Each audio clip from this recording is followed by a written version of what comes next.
All right. Well, we'll see if anybody stops in. A couple of different things I'm trying out here with my setup. So I figured I'm going to do a little sorting today since I'm on vacation.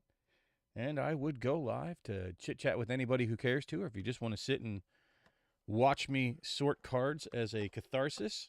I'm not even sure exactly how I'm going to approach this today. As I told many people, I save virtually everything. I'm such a pack rat. I'm a hoarder when it comes to magic. Let me see. I'm not sure if I can see chat this way. Hey, Chris. Thanks for stopping by. Feel free to broach any subjects. Keep it clean, I guess. I don't want to be demonetized, even though I'm not monetized in the first place. I'm not even sure where to begin today. I guess kind of figure out what I have and what I want to sort through. I have no specific plans, so feel free to criticize away or add some suggestions, however you want to view that. Let me see. Maybe I just find sets and just start sorting the sets and then get to organizing after I get them in the sets. So it does look like I have a bunch. That's fine. Criticize or not, it's fine. Either way. So it looks like I have these semi-sorted. I don't know what I'm doing here. We'll figure it out, though. We will figure it out. Is this all? All right. So I guess I will get to doing some Unfinity sorting. I really haven't done much of that. I sort for lots of different reasons. Oh, dude, I even sort basic lands. So I wonder if I have the rares in here. I guess that's the first way to start is separate rares from non-rares or mythics. I do rares and mythics differently than commons and uncommons. I put those in binders generally. Yeah, looks like I do have some mythics. All right, that looks like a stack of mythics and rares. So we will set these to the side. Like, they're getting so complicated, even with sets like Unfinity, especially, because you have new types of cards with these. I can't remember the attractions, which is its own separate deck. So I'm not really sure if I should be separating these by. Well, looks like I needed to do a whole lot more sorting than I thought.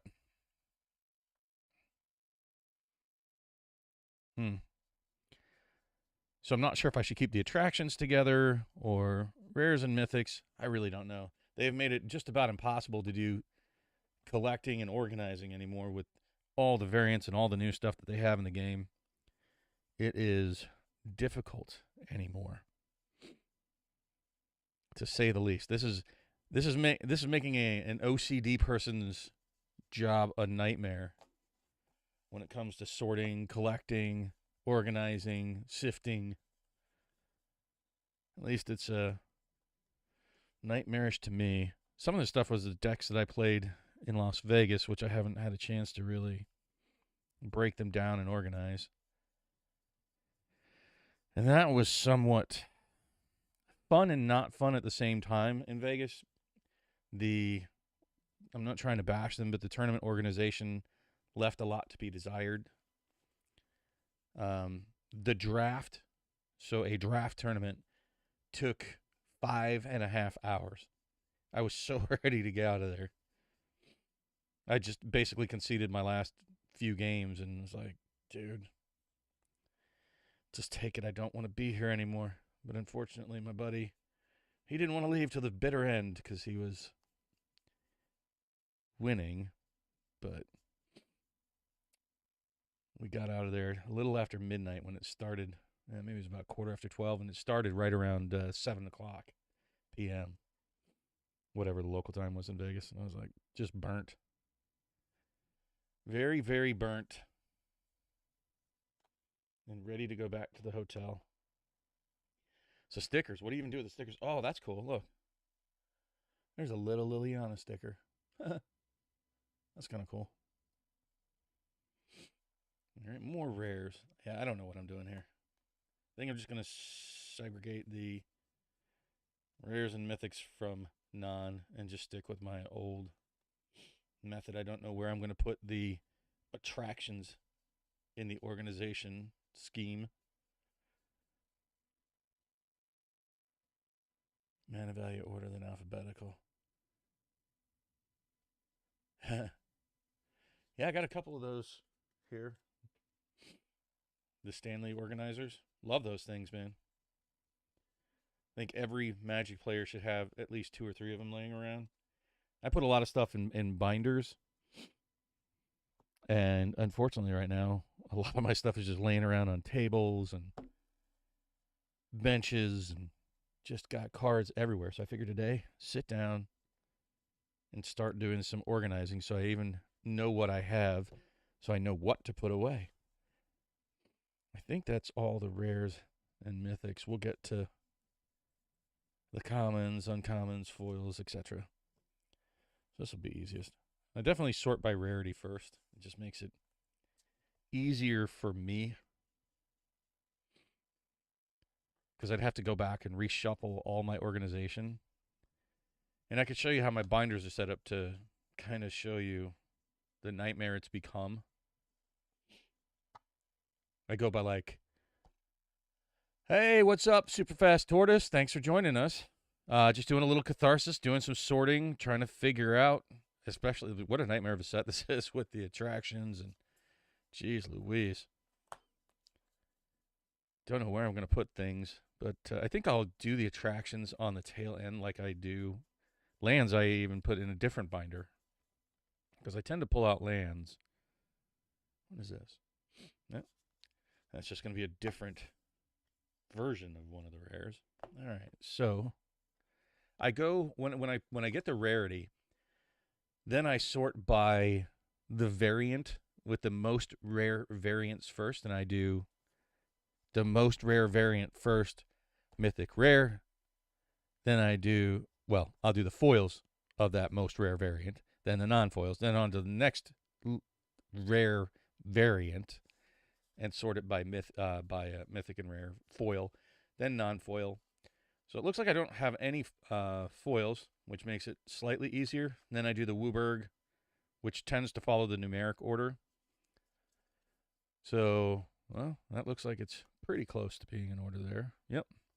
So that would be the order, Wooburg, then multi, then, oh wow, it's an artifact enchantment saga. Then artifacts, and that's typically the numeric order that they follow in the set number set number order.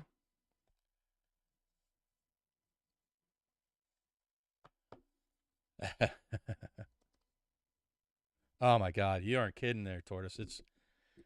Hey, what's up, Lance? Doing a little bit of sorting. This is how I actually first started watching Code Cards Lance. He was doing some sorting. I was like, you know what? I like watching other people suffer through sorting. And talk about sorting. I mean, that guy opens thousands of packs now. So, I don't know. Is that exactly where you started, Lance? Was card sorting online, and then it evolved into pack openings? So I think I'm going to put these at the tail end. Yeah. Jeez, that's going to be a different variant. All right. So I'm going to look for foils, different variants. So if you see one that I miss of a different variant, let me know.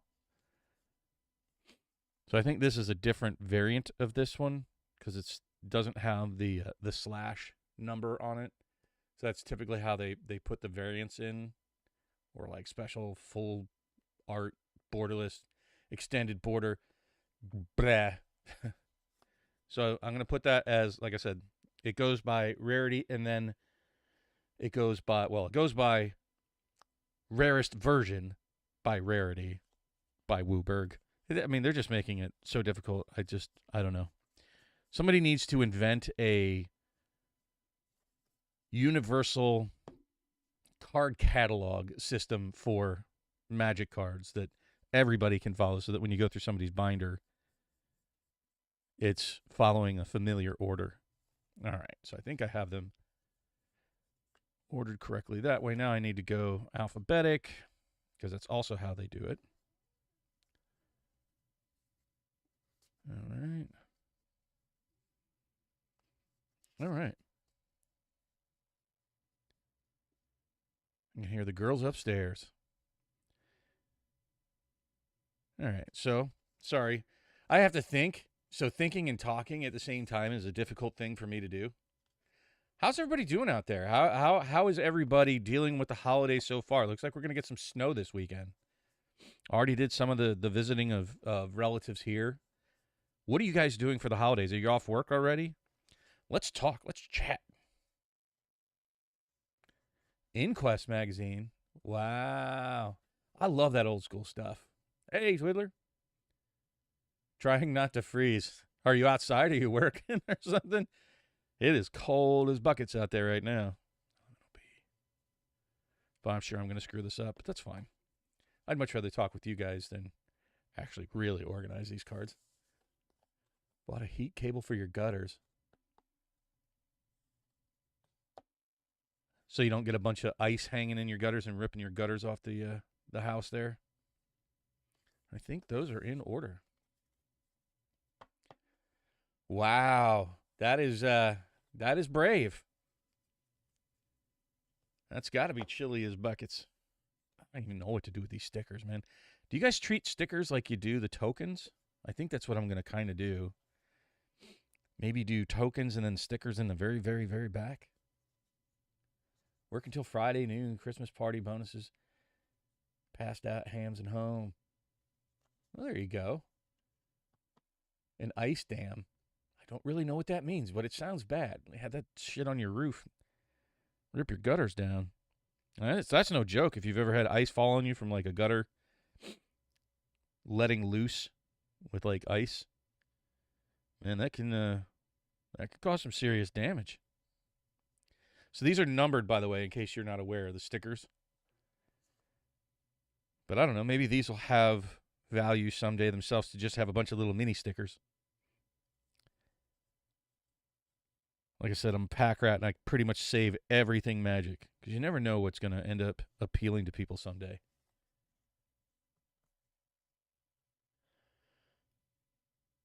Art cards. Boy, yeah, that's another thing. I mean, just, geez Louise, could they really make it any more difficult to collect and organize? Seriously, Watsy.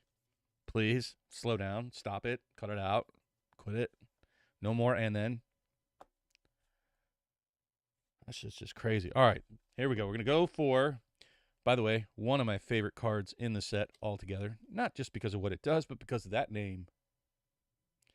Ambassador Blorbity Blorp Bloop. Blorbity Blorp Boop. They should have made a condition in this card that everybody has to pronounce it all the time during the game. I used to live in Florida there, Twid. Not up where you were. I used to live down in southern Florida, down in Boca Raton. Didn't care much for the folks down there, so sorry anybody who's listening from Boca Raton, but not my jam. Be a little nicer, people. All right, so we're just going to go ahead and separate out all the uncommons next. I have got a ton of sorting here to do today, so I'll probably outlast most of you hanging with the stream. I mean, unless you just want to chill here, listening to this, I don't know, as you drive or work, put me on in the background. Just going through some Unfinity that I have yet to really organize with any real effort. Some of this is from Vegas. Some of this is from a draft I did with friends, which it was a ton of fun to draft, but they put some mechanics in that are pretty stupid. I'm just going to say that. And what I mean by that, there are some cards in the Unfinity set that just don't make any sense. Like, if it's intended to be played on a kitchen table because it's a, what do they call that? This is a non-competitive format. It's whatever, casual format.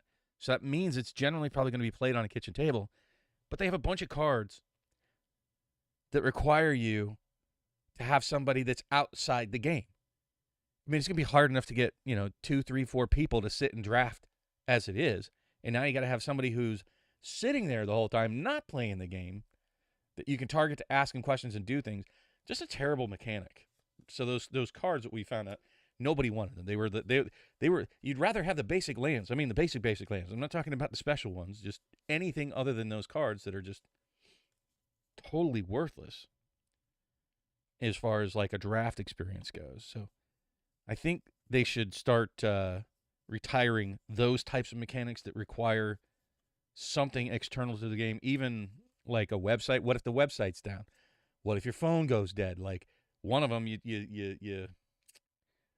take a picture of the card and copy it with the cell phone. Well, what if your battery dies? It's just like, I don't know. Some of the design elements of it just don't seem super well thought out. Like maybe it made sense in their playtest environment because they have people watching them, but they don't make sense in terms of a product that people are going to play at home. Arabian Nights. Looking for gum. My first pack opening was a Legends pack. I only ever bought one because that's all that I could get. I was over in Okinawa, and it was a limit of one per person. And I even remember the rare that I pulled. I pulled a Stang, and I was very excited about it when I saw it because I didn't know shit about Magic, and then learned it's just really not a very good card. So that was unfortunate. Didn't get any heat out of my first Legends pack. So then unfortunately, people were poo-pooing on the Dark and Chronicles. Well, Chronicles wasn't out yet, but the Dark and white border cards. So even revised, there were no unlimited, but there were some revised packs. I know I opened some of them. I never pulled anything either out of those. At least nothing super juicy. But people hated white bordered cards back in the day. I mean, like, really hated the white bordered cards. So much so that, it was super common to see people, taking a ruler and using a Sharpie to color in the edges. I even have some still. I think I have some unlimited or revised. I'm not sure. Llanowar Elves.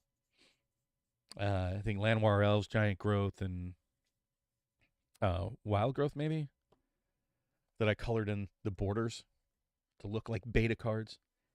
Even alpha cards back in the day were not sought after. People really didn't like the alpha cards because they weren't tournament legal. So actually, beta, when I first started playing, was more expensive than alpha cards. Just alpha cards were super, super rare. I mean, it was hard to find any alpha cards. At least over in Okinawa, it was super hard. Giggity, that's what she said. I think I even have some more Unfinity here. Hang on. Like I said, I just got cards everywhere, and I needed to start doing this because, the time that I have to spend on Magic, I tend to, spend in the content creation realm.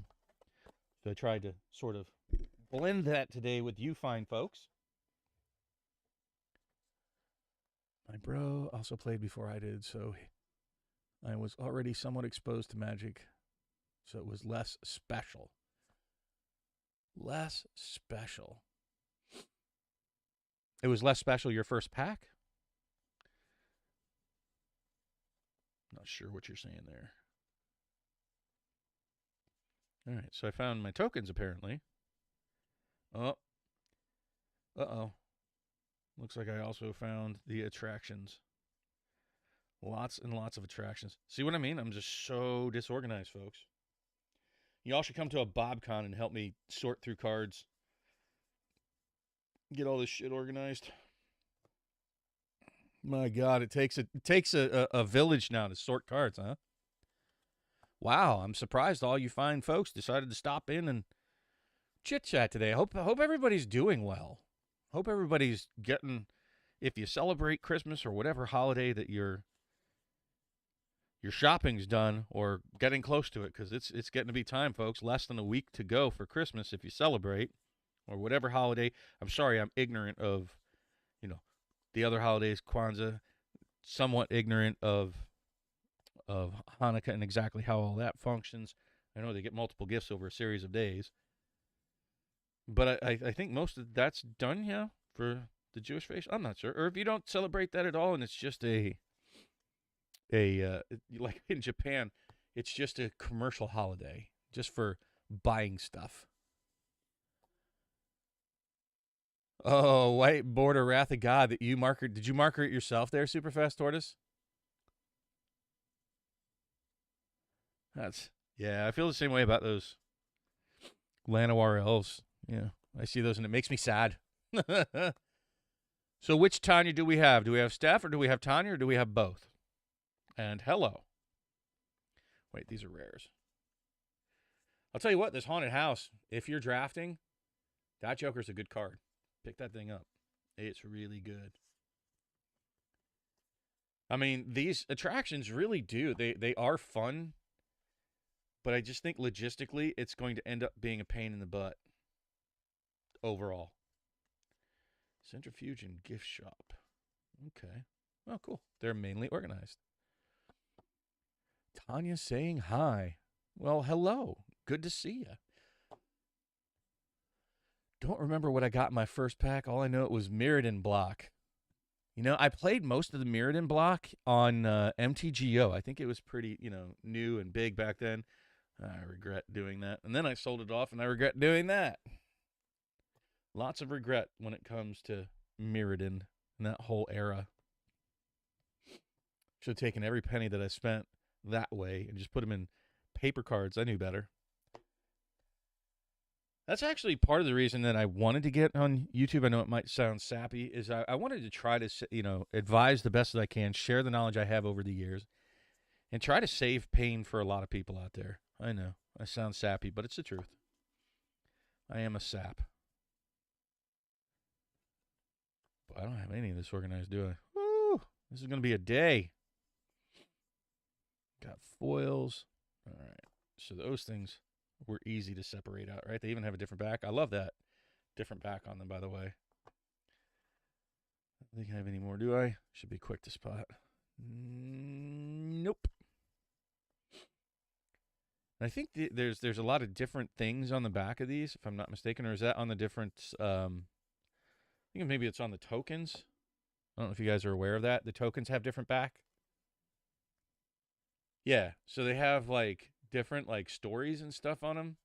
So I'm wondering if some of these tokens, like this one, like it's part of a card that you like keep folding it down smaller and smaller or something, and it like copies itself or something. But I wonder if it's going to be a thing to collect these.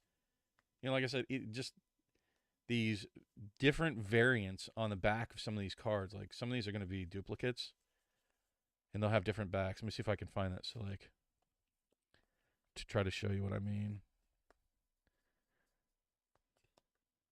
See if I can't find.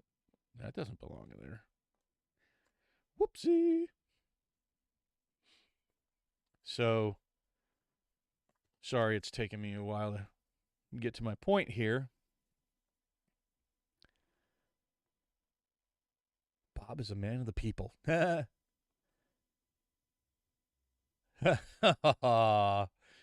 Sending Stefan back to work. What a task, mistress. All right, so these are all the same card. They're all the ticket bucket bot. All exact same card. They all have the same number. But the backs of them actually have variants. And people just love, random weird shit variants. And the variants have a number on the back. So you can even try to organize them that way to get, like, I guess, full sets of the different backs of the same card. So, like, if you're a collector, geez Louise, I mean, there are different aspects of the game that you could just go nuts on, right? So all the same fronts, and here's the different backs that I have of these. And I really haven't opened a tremendous amount. I only have two duplicates of this part 1718 for the ticket bucket bot. Say that 10 times fast. You can tell I haven't been drinking. At any rate, I just wanted to point that out. I don't know if anybody was aware or if even anybody cared. I like the stickers. I do. I like the stickers, but I hate playing them with them. They say that you can, like, take them off and put them back on easily. No, you can't. It sucks. They, like, lose their stickiness pretty quick. They don't stick well. It really is a pain in the bucket. All right. So we're going to go for variants. I think that's going to be one. Foils. Yep.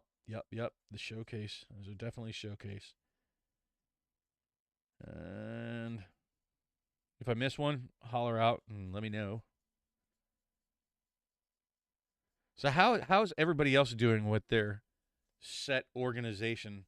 I don't know what to do about the lands. I think I'm going to keep them together with the set on this one because it's so specialized.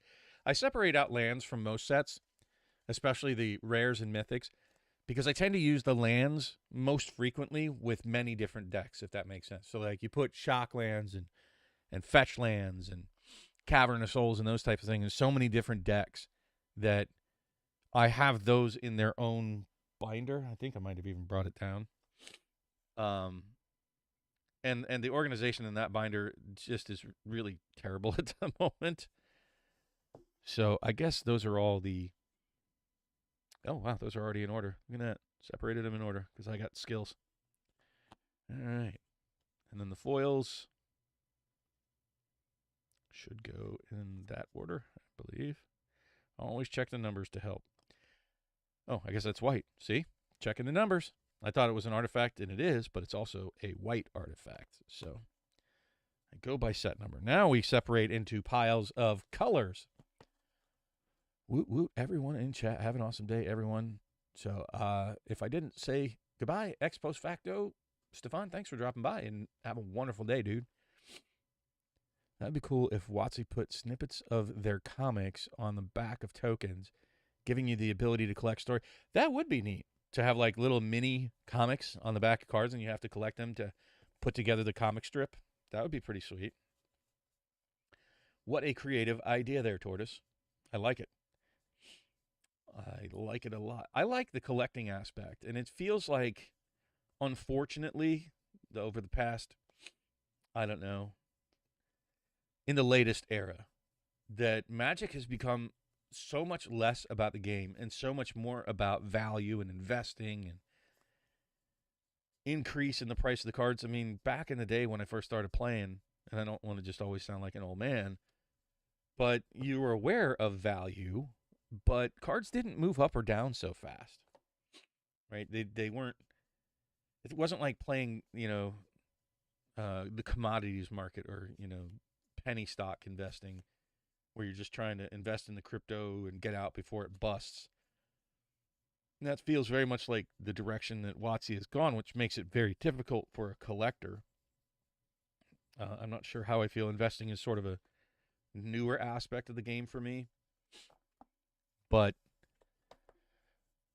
I probably should organize these first before moving on to the next color, like a dum-dum. But it's become less...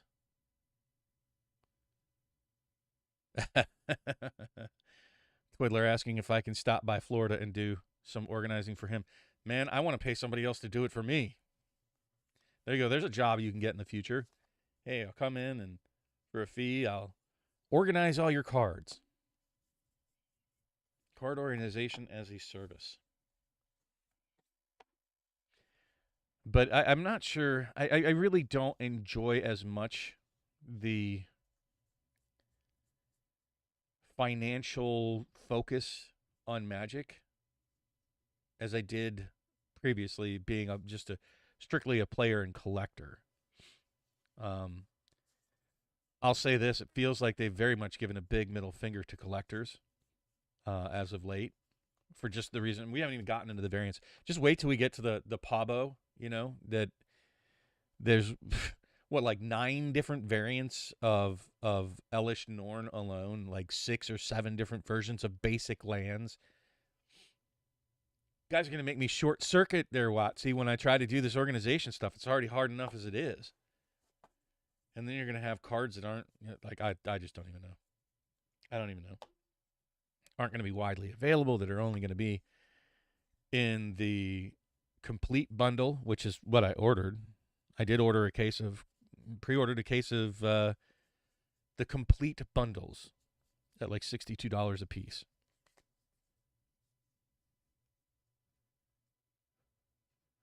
As a person who does not collect but buys the cards they want, WotC has become too woke and plays around with the collectors hard. I wouldn't say it's the collectors. Like, I'll tell you this.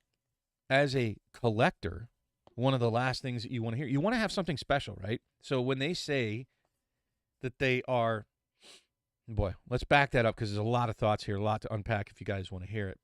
I really feel like they aren't targeting collectors at all. And that's my hot take. Twiddler, yes, but even more so. I sort by set for sure. I sort by rarity, but I also sort by the order of operations for me is the set, the overall set. Then the most rare version, whether it's textured foils, etched foils, showcase, full art, extended art, whatever. And I try to gauge which of those is the most rare, like the textured foil being the most rare in double 2022, and then the etched foils, and then the full art. I don't think they have a showcase. I don't remember a showcase if they do have one. And in those subcategories, I do foil first, then non-foil. Like, you got to try to sort them out in some logical way, and that was the most logical way I could think of. QR, right? Yep, makes sense. S. And just so you know, so like when you have A, you don't go by A. They drop that A. I think the as well. So it's the first letter of the first word next to it. So if you look at the numbers, I can't really see because there's a delay on the video here, the way I'm viewing. Let me see if I can see the chat here on OBS. I cannot see the chat. That kind of sucks.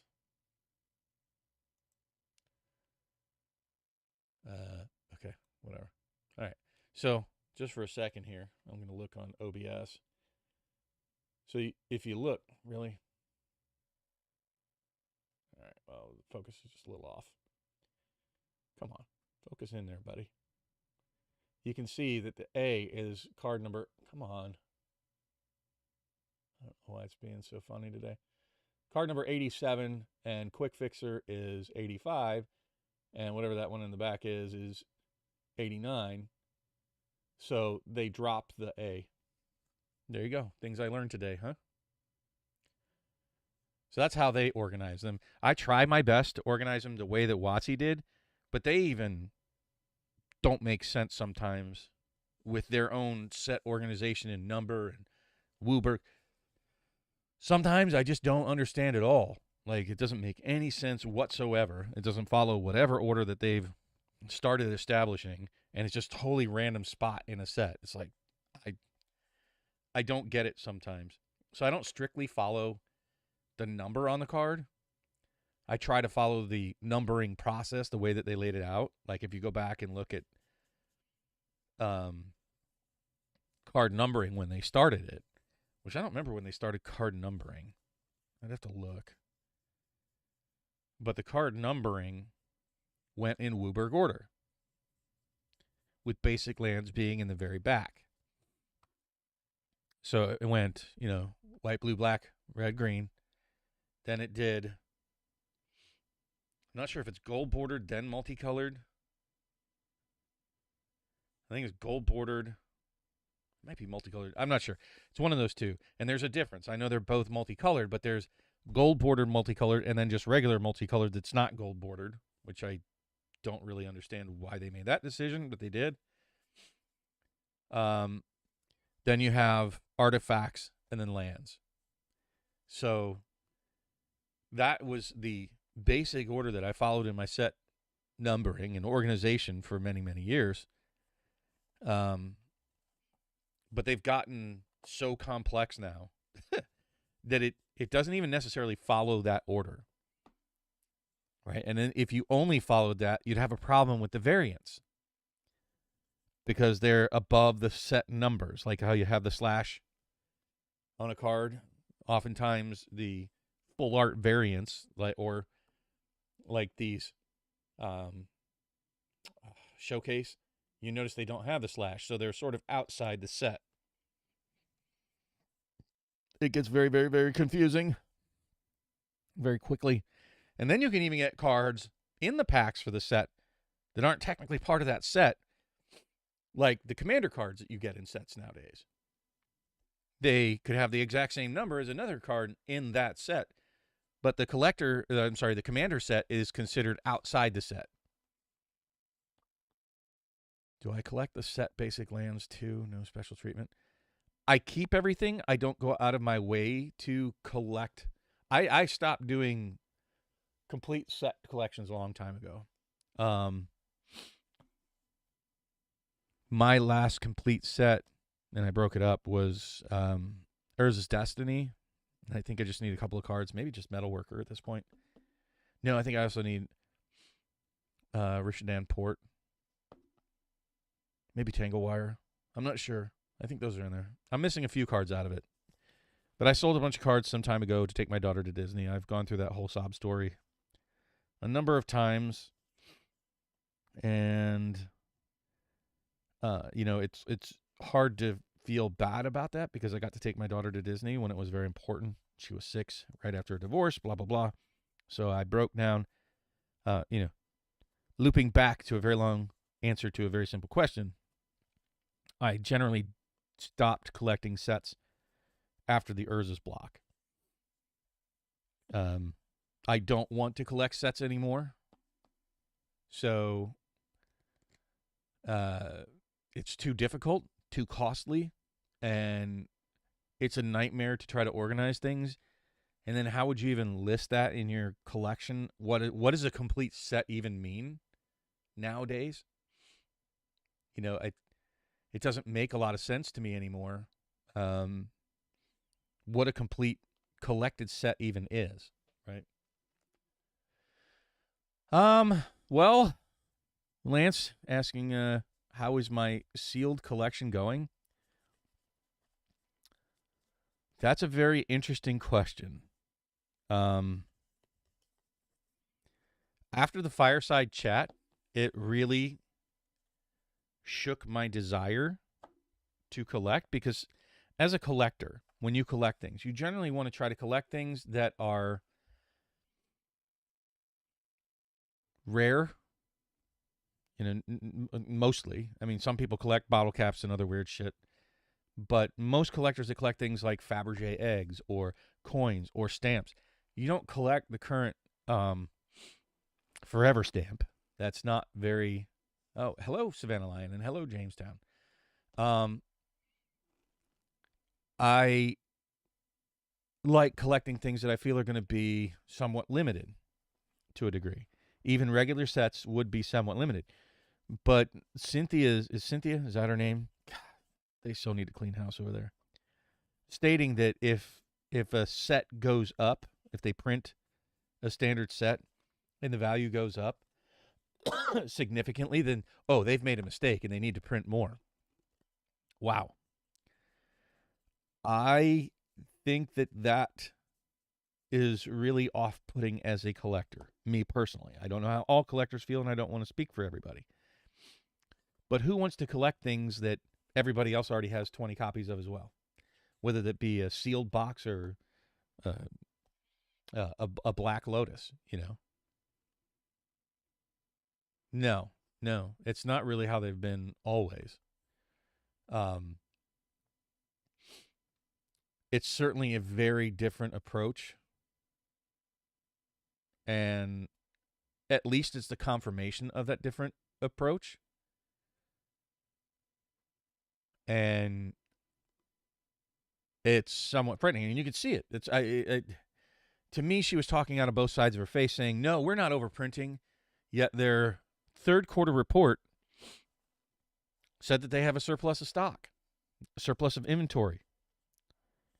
So those two things are logically inconsistent to me. That essentially they want to get every single penny that they can get rather than creating a collectible. And that is problematic for somebody who likes to invest into collectibles. I understand it from a business standpoint that, oh, it's a game first. And if you want to make it a game only, okay, that is the right way to lean into it. If you want to attract investors and collectors, you need to make them feel like they can get something special with lower print runs, something that's a bit more rare. I do like the idea of, making cards available to everybody. I do. I think that there should be affordable copies of everything. Abolish the reserve list. Get to where we recognize the first printings or special printings as being super rare, making them either a one-time run. I think they don't actually market Magic the Gathering as a CCG. I think they market it as a TCG, a trading card game. I don't remember ever seeing collectible card game, but they do market the collector boxes because it says collector right on it. If they print those into Oblivion as well, which I think there should be, they could make a drastic change in things, and they don't have to cut the print runs of the draft and set boxes, but cut the print runs of the collector boxes. Make them really small, like 15,000, 20,000, 25,000 boxes maybe, to where, yeah, you do have a super demand for something. It doesn't stop people from getting playable copies of cards. Print as many of the playable copies as you need for the draft boxes for a set. But I don't even think they should have collector boxes for every single set, to be quite honest. Like, you don't need to have collectors buying into the market that much. Even increase the prices of the collector boxes. I know a lot of people are going to bitch. Because, I want those super duper foily things. But make them truly a collector's box.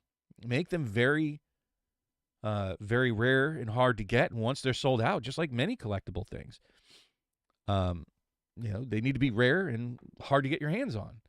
I don't think anybody, look at the prices of the collector boxes. If you can get a collector box right now of Crimson Vow on Amazon for $115, that does not tell me that it's a very rare product. AFR,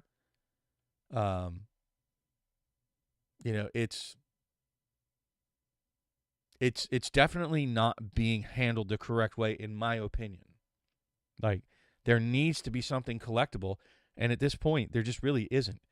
Magic 30 is, but it's, people are poo-pooing all over it. It's very rare. It's very, very rare. We'll see how it fares over time. The numbered cards, the serialized cards out of Brothers War, that's fairly collectible, and it needs to be given room to breathe, but I feel they kind of messed up there as well. They should not have made 64 cards that have serialization. It should have been a couple. I'll get back to that in a minute. You're asking about Lorcana. I guess I'll announce that here in a little bit. They need to appeal to all segments of the market. And then what you'll have, in all honesty, if you have a very rare collector booster, honestly, I think they should get rid of set. They should just have collector boosters and draft, and then make something chase even in the draft. Like maybe a list card replacing like an advertisement card that everybody loves to have in draft packs, that every once in a while you hit a list card and get rid of the garbage jank bullshit list cards and make it something, like you had with the expeditions and the masterpieces in the regular draft boxes, so that even people that are going for the drafts can hit that something super special that's not really targeting a collector market, right? They need to make the collector market much more rare, much harder to get, and that will bring back in the investors as well, right? The investors will target the money from the collectors, because collectors will buy things not necessarily even because of financial value. For example, like the Magic 30, I didn't buy it because I thought it's going to go through the roof. Why would I care? I want to have it in my collection. I don't plan to sell the damn things. But it's going to have something pretty unique, pretty rare, sitting on my shelf, right? It was funny. I was in Dual Brain Stream, and somebody said, when I said I bought one on the day they went live, and he goes, "Sorry you lost all your money." And I was like, "Well, you kind of missed the point of it." I now have something that I want to have in my collection that is rare and hard to get. For years to come, that's not going to change. So I don't really care what the financial value is as a collector for those particular pieces. I didn't sink a significant investment in it. Like I dropped $5,000 on Double Masters 2022. Those are going down, but I think that they'll recover when the economy does. I think that's another problem, that people aren't really giving enough importance to the effect the economy is having on Magic the Gathering, all card games, all collectibles, all luxury items, cruise lines, vacation places. Everything is hurting that's a luxury non-necessity at this point. So I think that when the economy turns and things are in a better state economically overall, you will have a return to value and people chasing some things in the Magic world again. And it'll be hyped and people will be all about it again. But I'm scared with the direction that the WotC and Hasbro leadership has decided to take, where they said, oh, well, we'll just print more until it doesn't have value. So that's why I said it is unappealing to me with what they've announced. I personally am going to back off because there are other places that I can invest my money that I'm far more comfortable with that has a much higher ceiling, which, if any of you have been listening, like what Twiddler mentioned, the Lorcana.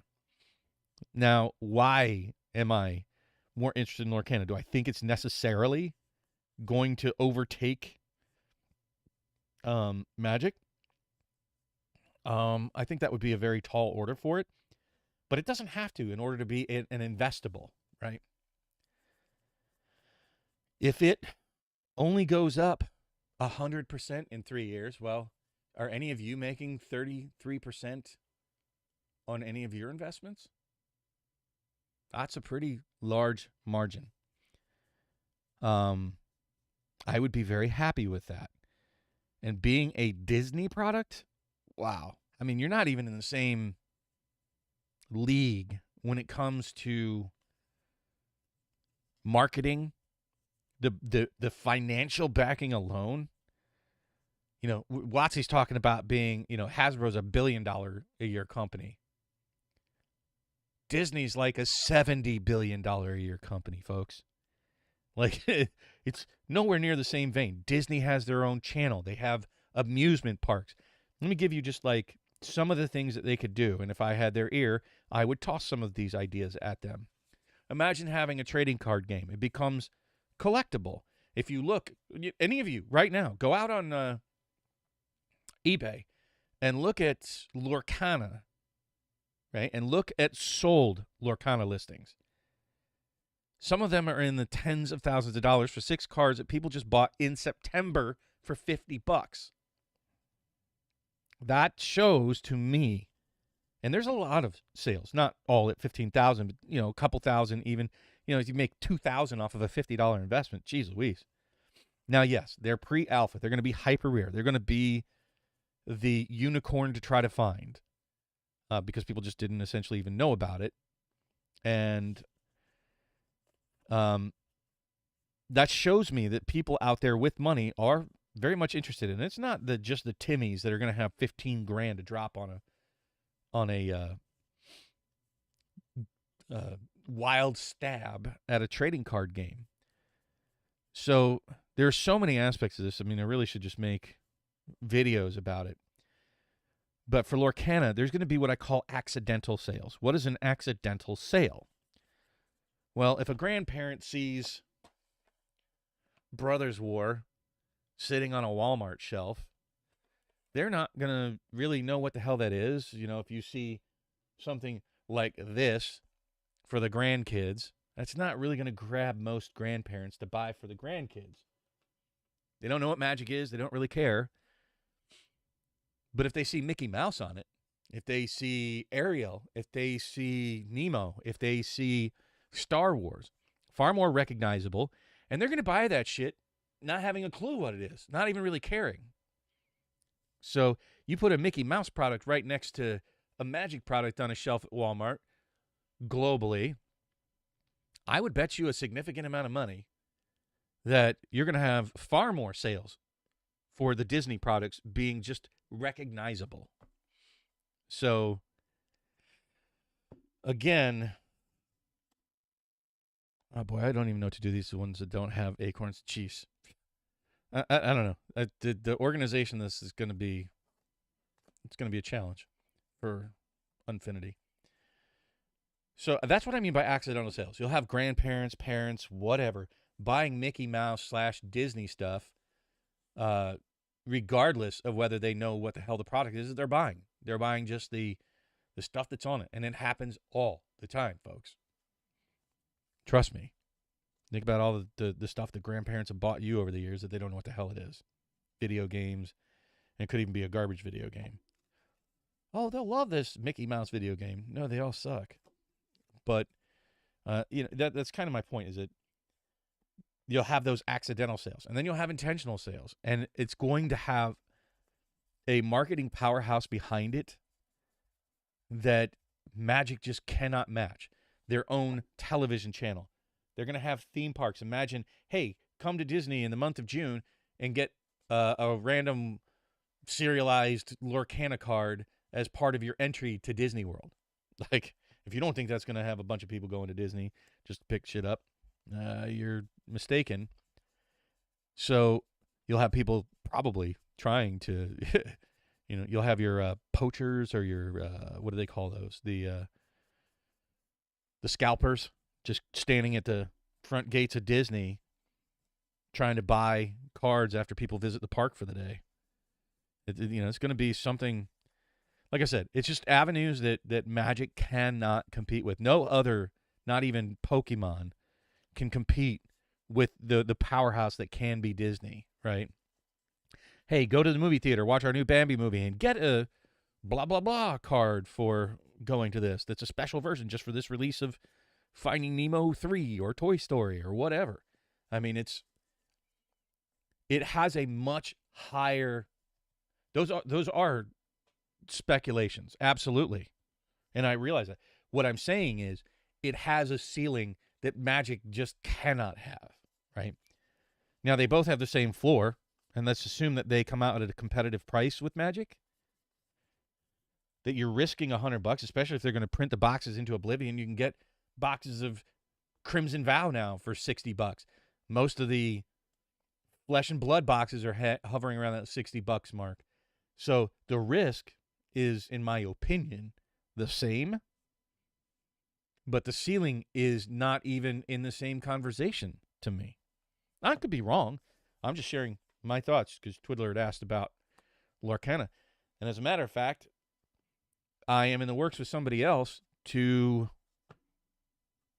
entertain the idea of starting a Lorcana YouTube channel so that you guys can get all the information. I don't want to muddy the waters, and YouTube really punishes you for doing things that are outside your what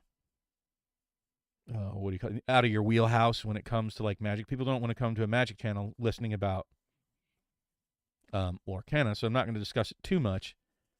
But since the question was asked, I'll broach the subject. But I just wanted to explain my thought processes on why I think that Lorcana has a much higher ceiling. Because A, has just intellectual properties that Magic just can't even compete with. It has marketing venues that Magic can't compete with. It has financial backing that's just so laughable that Hasbro cannot compete with. Disney could buy Hasbro in a second if it wanted to. They could probably just buy up all the stock that's out there, especially as it's dipping. People would probably run to Disney saying, hey, please buy all my Hasbro stock. Well, and it even to to be quite honest, Savannah, it feels like they don't want to give a nod to the ecosystem as a whole. And they said that, oh, we're just going to pay attention to the players because that's what Richard Garfield said at Magic 30. So they're echo chambering that, and I don't think that that's a great idea. I think that they should observe that there is an ecosystem and that it's important to have, if you want to have such a healthy environment, to have the investors and the collectors that drive the value up of the cards that you open.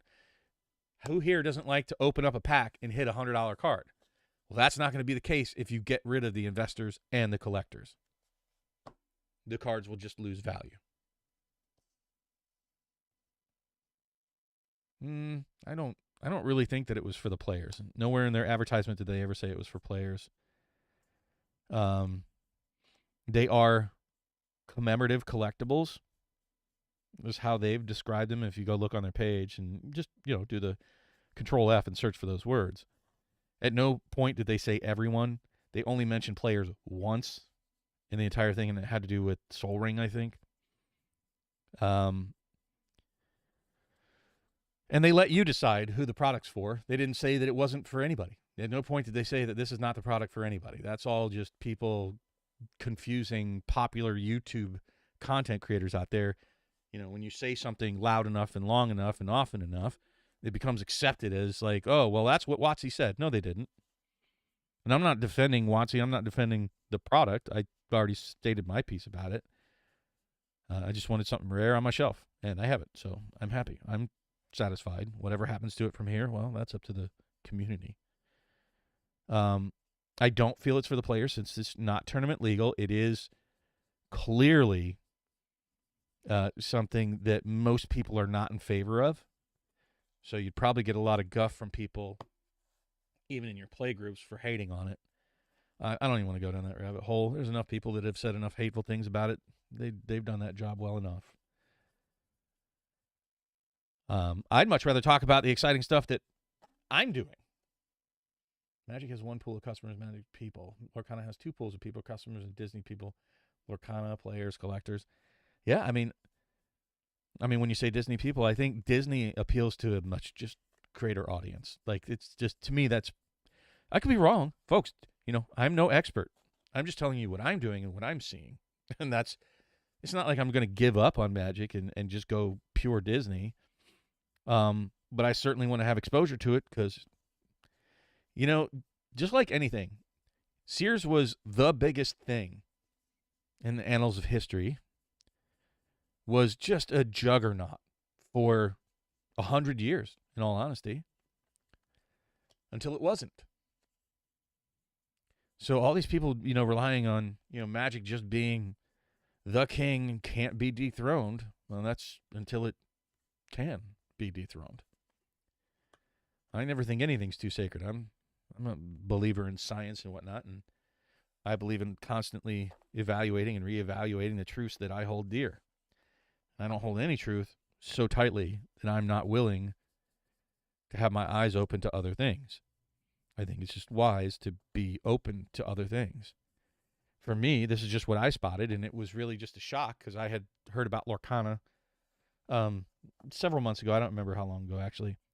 And I just, I go poking around. I'm a digger. I go look up. Hopefully you guys do like listening to me, and I do my best to try to get out there, dig through information about Magic. I try to bring facts, and I try to gather as much information and do analysis. I enjoy that. Not like I don't sit with necessarily spreadsheets. I use calculators from time to time. But I think you can get a general feel. You just have to go out there and, Google. I'd be curious to know how many people actually Googled, or how many people actually went to eBay and looked at sold listings of Lorcana when I said that. Can't hurt you to have the information. It just takes a couple seconds of your time. And same thing with Magic, digging through the numbers on TCG Player, watching other content creators, trying to filter through what's opinion, what's emotional versus what's fact. If you guys haven't seen Tavis King out there, I think the dude's solid as hell, and he makes a lot of good points. I think he segregates facts from opinions. So I highly recommend, if you guys have not checked out Tavis King, he could be like listening to a librarian a bit. I'm not bashing him, but really on point dude. Knows a lot about the history of Magic, knows a lot about the products of Magic, and has some rather interesting ideas if you listen to the content of what he's saying. Is he the greatest showman? No, not really. But you can get a lot of information and get really smart from people that aren't necessarily flashy or showy. So go check out Tavis King. He's got some good shit out there. I might not be that flashy and showy. I don't know. I get excited. All right. Any artifacts? Yup. Getting through the Unfinity. Holy crap. I didn't realize I had so much. But yes, Lorcana releases, just for your information, fall of 2023. I'm going to take a good chunk of what I had planned to invest in Magic this year. Instead, I'm going to shift that over to Lorcana. That is absolutely 100% what I plan to do. So, what?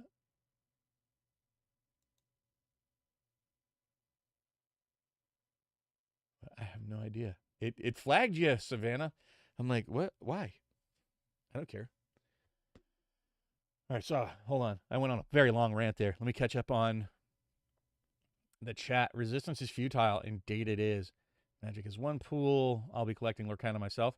I would highly recommend getting at least one box, the alpha box for Lorcana. I'd highly recommend it for anybody who wants to have any kind of sealed collection.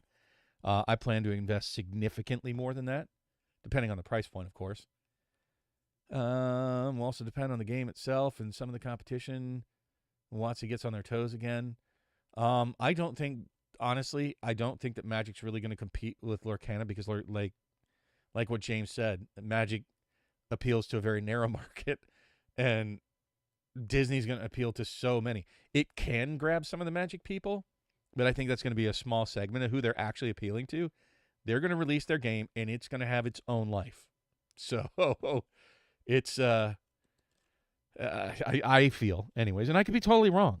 Take it with a grain of salt. Do what you think is best. I highly, highly recommend anything that you hear me say at any time. Make it prove itself. Go do your own homework. Go look things up. I think everybody should. And if you find things, I appreciate when people can show me where I'm wrong-headed. I don't mind admitting I'm wrong about a thing. I just want you to show me how and why I'm wrong so I can learn. And I'm willing to change my view. I think it's going to take proof in the pudding to see the set do poorly, to see Lorcana tank before I'm going to change, because it's all just going to be opinion. We have no idea how the market's going to respond to it. Tavis the Misprint King has seen the new expansion set for Rise of the Machine with 6-card packs. No, but as of this moment, I don't plan to get much of any of the Phyrexia stuff. I got the case of bundles, so I'm like $350 into it. That's not a significant investment. That's like the price of one, collector box of, I don't know, of, what's that that's coming up? The Dominaria Remastered, which I don't plan to get any at the moment. I think that those cards are going to get hit very hard by that reprinting. Some of them have been reprinted a few times already in recent memory. And I think a lot of those cards are going to drop more than you think. I don't know about Force of Will.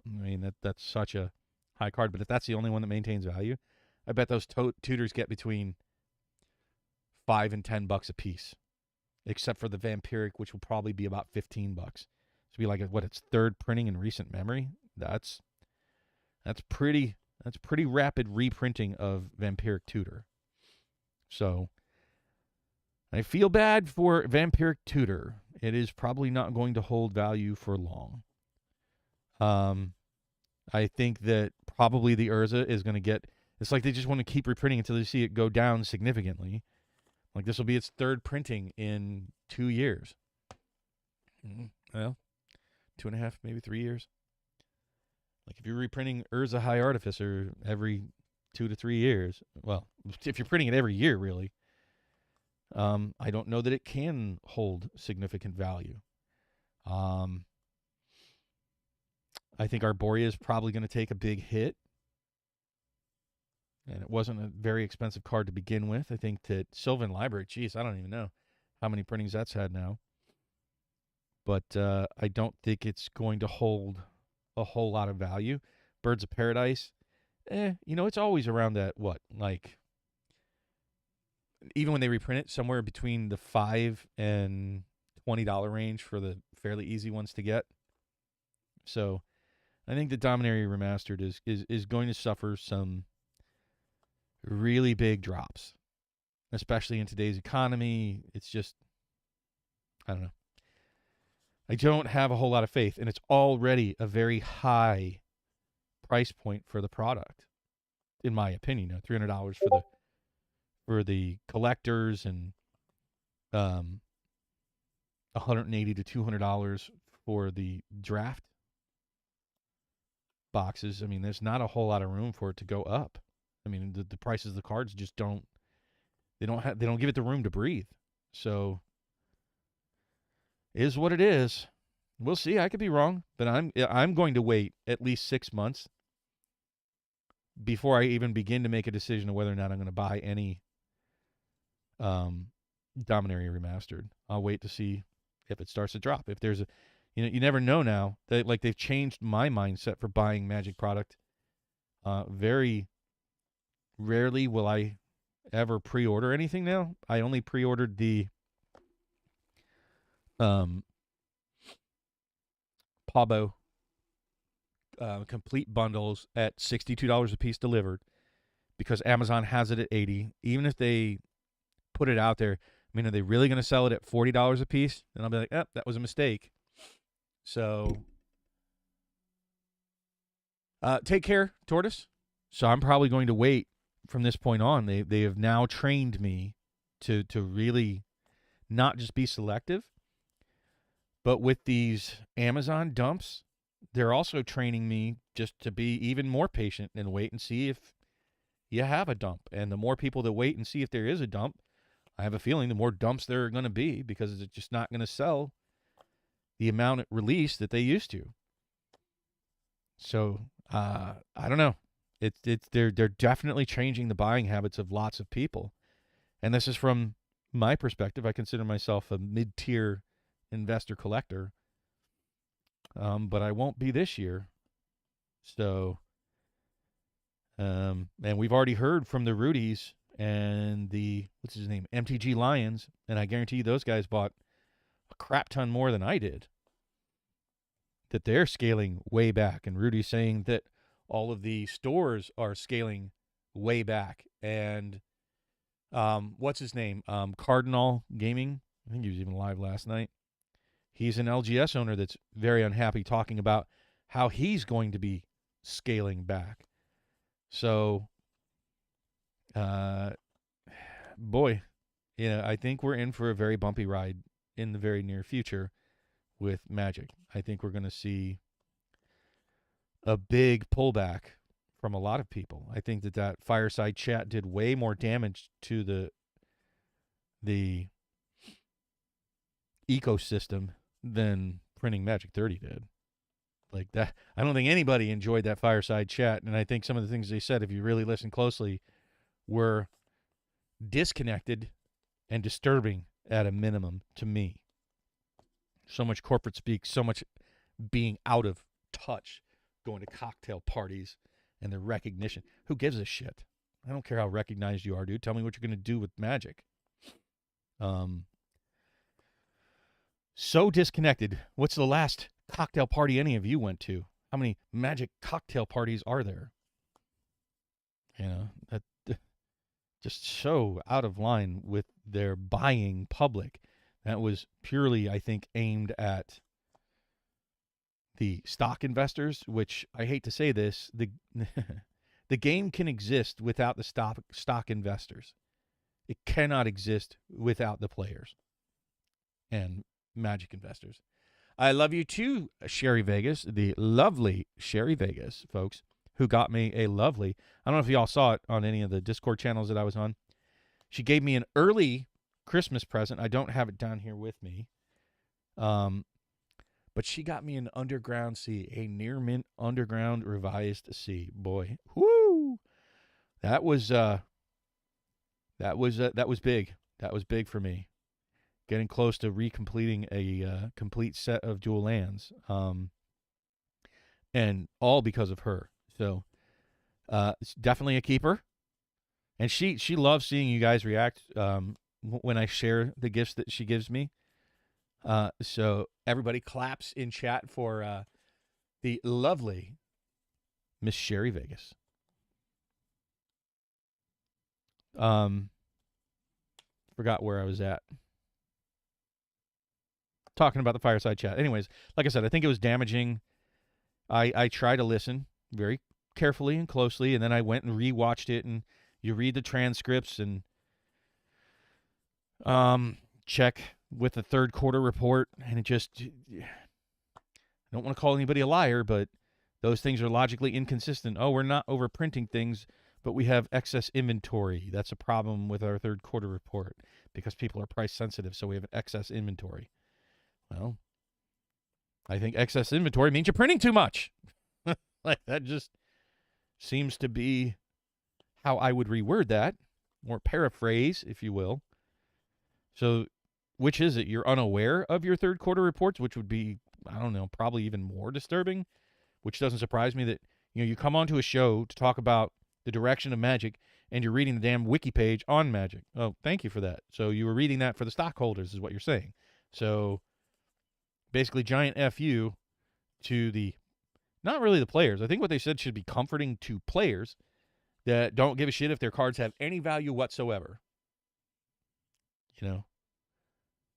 Oh, wow. Big Bull Bob with the tiny heart. Ouch. Ouch. I'm sorry. I think I'm kind of a big-hearted guy. I like to be anyways. So I just think it was so off base and out of touch that it's going to have some shockwaves in the coming year. I think that additionally, I think Ed did a video. I have to go check it out about using faulty data, and I think that's probably what's led them a bit astray, is that they're looking at the metrics over the last 3 years where you have sort of an anomaly, not really, sort of, it really is an anomaly of COVID buying for a collectible, along with Jake Paul having opened up that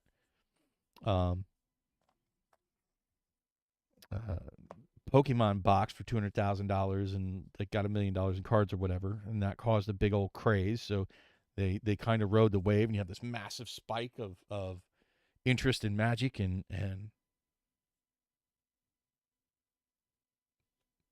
uh-oh, is my video quit, or it looks like I'm still moving. But I think they're using faulty data to drive the company, which I was concerned about at the beginning of COVID. I was like, wow, if companies, and I wasn't even necessarily thinking in terms of Magic, but if any company is driving, because I work with metrics, it's what I do. I'm a database software developer, meaning I create a bunch of reports for a big company to follow the metrics, sales and whatnot. Now, in my particular line of business, it's not affected the same way that other lines of business are affected by COVID. But even still, we know that the last 3 years are anomalous, to say the least, and really are not great metrics to be using to drive the next year. You should be cognizant that there were some black swan events that took place and should prepare on a longer timeline in a more even market, because it will return to somewhat even. But even think about the last 3 years, not just COVID, but they had also the government free money going out to people. So, there are lots of factors to take into account, not that necessarily their decisions were great decisions for the game. in essence, their success may not have been attributed necessarily to the things that they were doing, and that it was more due to the environment and the anomalies that were taking place all around them. And they just were the beneficiary of those anomalous events. So we'll see where things go, but I'm a bit hesitant to invest a lot of my extra money in Magic in the coming year. Yeah, I mean, that's true, but it's true, Savannah, that says that lies, damn lies, and statistics. It is true, but you do need some sort of guidepost to give you some sort of direction, but you really need to assess the value in what the data is actually telling you and how good the data is. Data should drive a lot of decisions, in my opinion. However, you really need to understand trend analysis and all that kind of good jazz before you sort of, sell the farm to buy the magic beans. So I believe that longer periods tend to give better information, more data points, the better off you are, and can smooth out anomalies. And I just think that the folks at WotC, because that's all they mentioned in their fireside chat was the last 3 years, and they're talking about how much it's so comical. Who knows any LGS owners? Who's talked to LGS owners? And if you have, are any of them happy at the moment with WotC products? Because I talked to a number of them, and none of them really are. But at any rate, enough of that bad nonsense. We'll see where it goes. Hopefully Bob is very wrong, and that things will just be wonderful. I would like to be wrong. I like the game. Our new format is very fun for the game. So if you haven't had a chance to check out our new format, here, let me give you oh boy, where did it go? I'll give you a link. Oh, thank you, James. If you're still here for the links, I'll have to look into those. For Lorcana, very positive there. Let me give you guys a link to the Discord server, if I can. Invite peoples. I will copy it. So you can come check out the new Commander format that is PvE.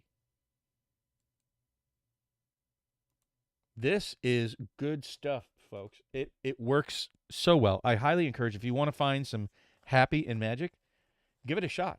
Join the Discord. I will try to make myself as available as possible over the next couple of weeks. I have a lot of time off. So I don't know where these fit in. 148. Okay. So LMNO. All right, cool. And I'll, join you on Spell Table. So you will have to have a Spell Table rig, meaning, you got to have a camera, and some way to play Spell Table, which I recommend anyways if you're a Magic player, It's another way to connect with people online, and especially if there's nothing going on at your LGS or you don't have an LGS local to you. Spell Table is an excellent way to get together with friends and still play some Magic. Just as a side note on this PvE format, we're calling it Commander Raids. It is a cooperative, not player versus player, but player versus a monster. We should call it PVM, really. Or player versus environment, if you're used to that terminology in the gaming world. And I brought in a friend of mine who doesn't really play Magic. He's not a big Magic player. He collects Magic. And his first real game was to Commander Raids. And he absolutely loved it. So I would ask all of you a favor, please, if you would at least give it a shot, and if you like it, spread the word. Help us get it out there. That's what Gavin Duggan gave us the advice that, just play it, get it out there as best you can and just see if the players pick up on it. And, it's a new way to play at a minimum. It doesn't cost you anything. Matt's working, my channel partner, Matt, he's working on an Android app. So you don't even have to, like, maintain a lot of the external stuff like Boss Life and the flyers and things, and the rolls even. So you won't even have to have dice. You just need the app. And it'll track all that for you. So it really is a great way to, like, play test decks if you have a new commander deck and you just want to give it a shot, give it a run through and see how it plays. It's a much better way than just throwing cards out there. So it's a fantastic new way to play. Boy, I think that's probably going to do it for me today. I'm getting a little burnout on sorting cards, but I think I have at least my Unfinity in a state where I can start putting it into binders and whatnot. And I want to thank everybody for showing up today. This was a lot of fun for me. I hope that you got something out of it yourselves. If you haven't, give us a thumbs up, a like, a subscribe, check the notifications, and give us a look on Commander Raids in that Discord.